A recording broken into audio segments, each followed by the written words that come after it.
Alors, j'ai été invité juste une fois, et je suis sûr que c'est la dernière d'ailleurs, mais bon, j'ai été invité au Parlement européen où le Parlement s'apprêtait à voter, après la guerre de 2014, une subvention pour les enfants palestiniens. Alors, quand j'ai reçu cette invitation, on m'a dit, on voudrait que vous parliez de la santé psychologique des enfants palestiniens. Quand j'ai vu ça, j'ai fait le mettre à la poubelle, et puis je me suis dit, écoute, on te propose d'aller pousser un coup de gueule au Parlement, allons-y.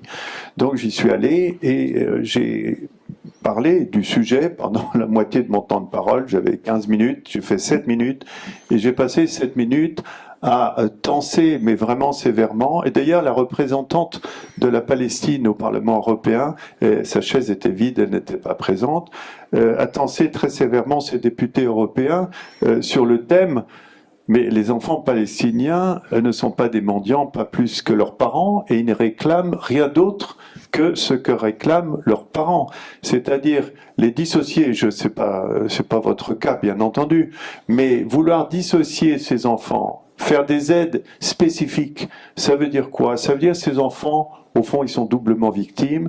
Ils sont victimes d'Israël, ça c'est vrai, mais ils sont aussi victimes du Hamas, des élections, des Palestiniens. Ils sont coincés entre les deux, etc. Et ça, c'est vraiment une position qui est infâme, parce que le sort des enfants là-bas, localement, il est assez enviable. J'ai des tas d'exemples. Je peux vous donner par exemple, après, je ne sais plus, c'était sous Morsi.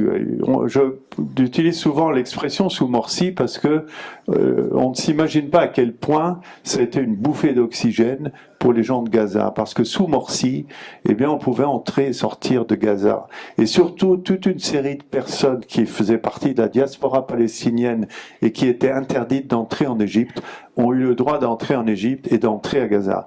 Et j'ai vu des familles qui n'étaient pas réunies depuis 30 ans et qui se trouvaient réunies pour la première fois. Et je me souviens en particulier de deux petits américaines, un garçon et une fille qui avaient 6 et 8 ans, vous voyez. Ils avaient quitté Gaza avec leurs parents bien longtemps avant, ils étaient nés aux États-Unis. C'était deux petits Américains.